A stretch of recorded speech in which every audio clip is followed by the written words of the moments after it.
The Sims 4 is doomed from the start. Before you can even start the game, you have to spend 3 hours creating a sim in CAS until your eyes bleed, and then another 2 or 3 hours fixing the ugly starter homes, and by the time you're done, you spend 15 minutes in live mode before exiting, and the cycle goes on and on and on. In The Sims 2, you just jump straight into a neighborhood and could immediately engross yourself in the stories of the characters, all of which had lore, a background, and storylines to follow. In The Sims 3, you jump straight from the open world map to any household with no loading screens. The other day, I tried to play The Sims 4 for fun for the first time in years, and what I mean by that is off camera, not for a YouTube video. And that's because I really had an inspiration to run a bakery. I just had a really random desire to start The Sims 4 because I wanted to bake cakes and sell them in a cake shop. So I went through the exact process of spending ages in CAS, feeling overwhelmed by how many options there were, scrolling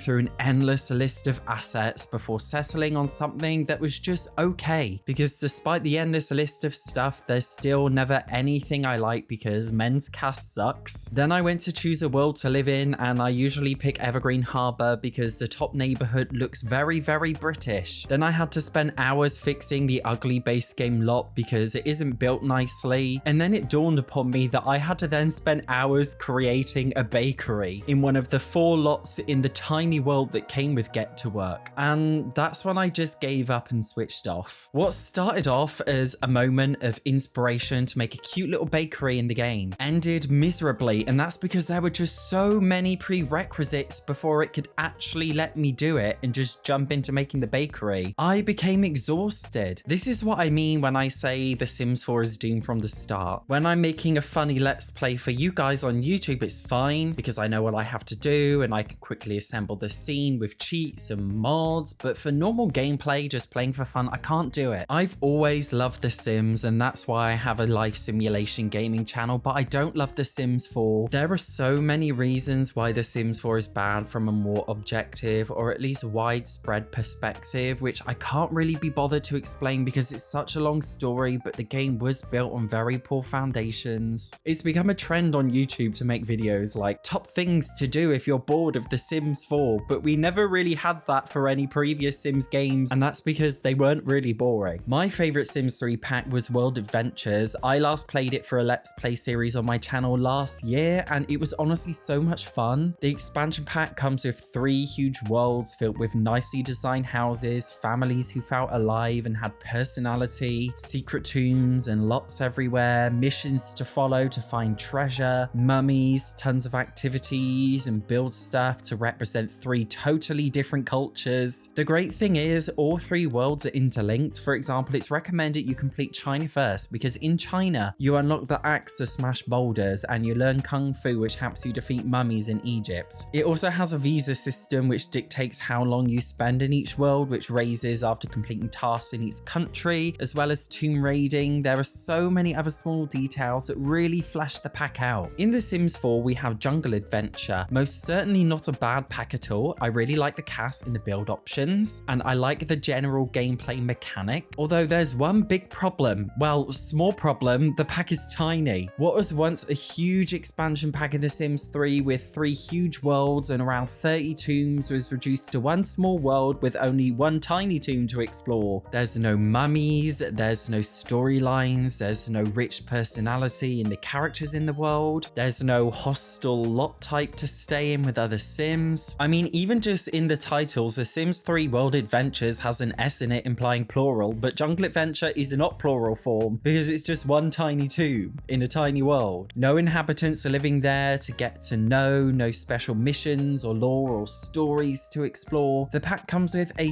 Salvadorian culture skill, which is like a general way to supposedly learn about the place, but it's not the same. Funky packs aside, looking at the more family gameplay or vanilla packs, the most recently released Sims 4 pack is Growing Together. This pack is a very good pack, one of the best packs for The Sims 4, but fundamentally it is literally just features from The Sims 2 and The Sims 3 base game upsold as a Sims 4 expansion pack experience with a couple of extra novelties dropped in here and there. Even then, it's not really The Sims 2 and 3 base game because the memory system known as milestones are just images with text saying your Sims did something. World, CAS and build mode aside, this pack is just base game, and it took EA almost 10 years to give us what the base game should have been. And even then, it's not the base game, it's an expansion pack, and we still don't have the cars or an open world, so it's still not the full, complete spiritual successor to The Sims 3. Sure, The Sims 4 is bloated out with tons of gameplay features that we have not seen in any other Sims games, like, I don't know,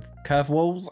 That's the first thing that came to my head. But it's not The Sims. It doesn't capture the ambition, the humor, the character of what The Sims actually is. Then we have the laziness. Regardless of anything else, it's unacceptable to distribute a product that is faulty and blatantly knowing that it's faulty. The Sims 4 Dine Out was released in summer 2016, and to this date, this is the second most broken pack for The Sims 4, and it's unacceptable EA are ignoring all Sims 4 players' cries just to have a product that isn't faulty. So many people love the concept of this pack and they really want to play it and enjoy it, but they just can't. And despite people crying about it, EA's not listening because they don't care, because you've already spent the money on it. What's the number one most broken pack for The Sims 4, you ask?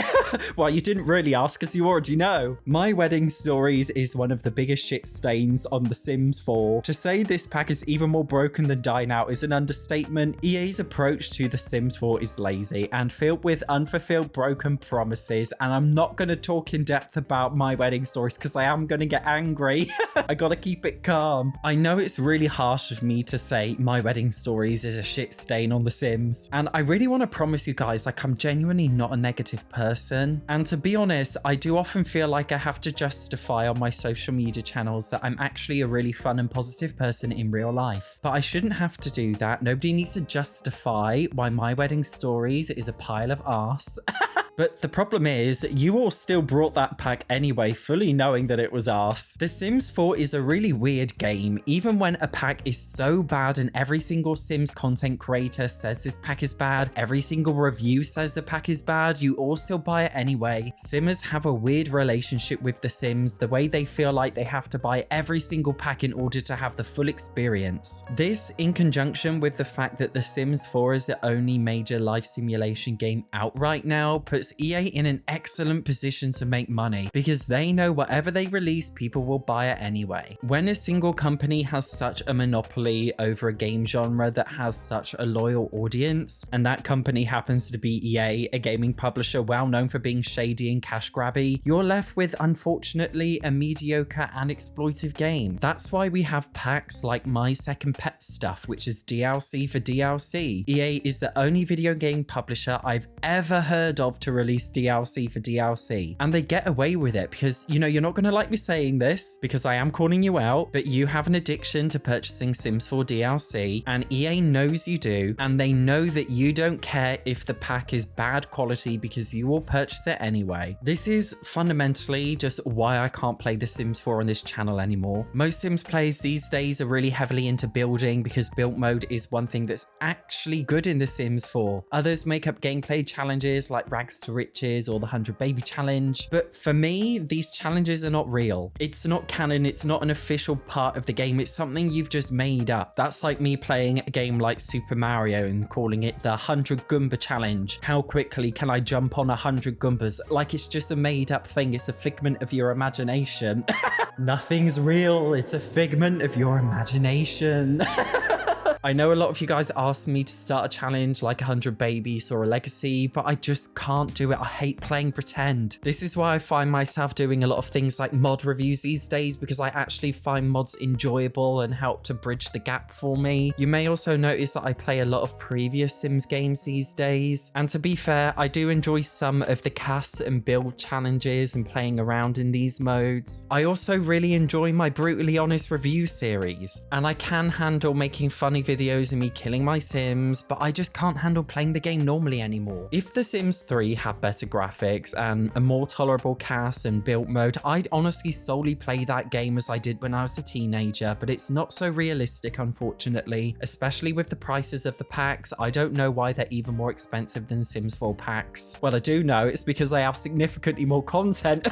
That's why. The Sims 4 has so much going for it and so much potential, yet nothing really grasps me in the same way that The Sims 2 and 3 did. The game doesn't feel rewarding and it doesn't feel like a game, but more so a sandbox to play pretending something is happening when it isn't really happening. I've always loved simulation games in general, especially The Sims. That's why I started a live simulation gaming channel. I am sick of The Sims 4, unfortunately. These days, I'm getting so excited about other games like Paralives, which look absolutely incredible. Sure, it's nowhere near released yet, but for an indie game, it looks really good, and I'm excited for just a normal life simulation experience with no frills attached. Something that takes us back to basics, which feels really cozy. And then of course, Life by You, a life simulator that looks like The Sims 3, but even better. With some of the developers of the game being people who actually worked on previous Sims games, you might say Life by You is the spiritual successor to The Sims 3. Sure, the graphics is definitely not as pretty as The Sims 4's cartoony style, but you know, graphics doesn't make a game good. Games like Minecraft and Roblox look awful, but people still love these games, and that's because graphics isn't the most important thing. On an unrelated note, but also kind of related, I am British. I know a lot of you guys think, Satch, you're so negative and hateful all the time. I'm not, it's just British culture. We love to complain. It is ingrained in our culture to complain about everything. I can't pretend to be somebody I'm not. I hate the fact that I have to justify this, because I shouldn't have to justify like not being from the same culture as somebody else.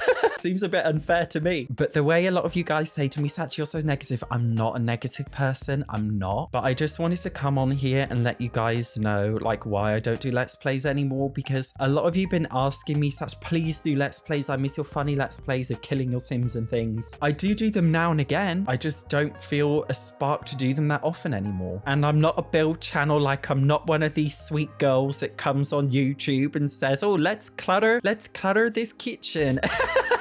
Like, I can't do that. Was my impression of American accent, by the way, but like I just can't do that. It bores the hell out of me. I do love building challenges, by the way, now and then. I do find them really fun, but I find it fun because I like talking to myself. This sounds a bit crazy. I like talking to myself in my microphone, my camera, and having a bit of a laugh. And I do enjoy being creative with the builds, but like, I'm not a good builder. That's why I'm not a build channel. Anyway, tangent aside, like, I love simulation games. After this point, I'm never ever gonna justify again why I'm not hateful and critical and miserable all the time, because I'm not. Like, guys, not being funny, if you've seen my videos, like, I laugh every 5 seconds.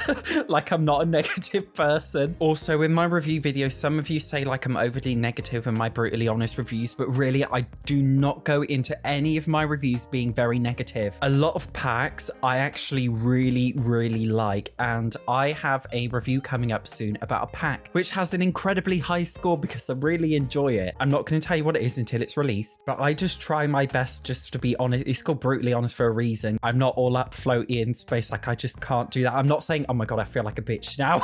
I don't mean it in a bitchy way, by the way, because like, I have a lot of admiration for a lot of Sims YouTubers. Fucking hell, I'm going off on such a tangent. Do you know who my favorite Sims YouTuber is right now? On a positive note, I really like Vixella. Do you know what? I never watch other Sims YouTubers, to be honest. I really don't. It's just, you know, when I've spent a whole day creating and editing Sims YouTube videos, like, I can't be bothered to watch anybody else. It's like, I've had enough of The Sims. I do really like Vixella lately. I think she has a great personality. I think she's extremely entertaining. I have a lot of admiration for Vixella. I've never spoken to her before. Also, every now and then Carmen King makes a Sims 4 comeback, and her videos are so funny. I literally heave when I'm laughing at them. Also, Karen and Connie Gaming are just like upcoming, but they're literally like the biggest Sims YouTubers out of nowhere. That's because like they're literally really funny and entertaining to watch. Like, they've got a good sense of humor. Anyway, why am I going off on such a tangent? I don't know. Anyway, what I'm trying to say is I can enjoy The Sims in a positive way, and I can enjoy watching other Sims YouTubers in a positive way, and I like making positive videos myself. If you want to see my literally crazy Let's Plays, I'll pop a couple here of really brutally funny ones that I really enjoyed. Anyway, thank you very much for watching my little rant. See you in the next one.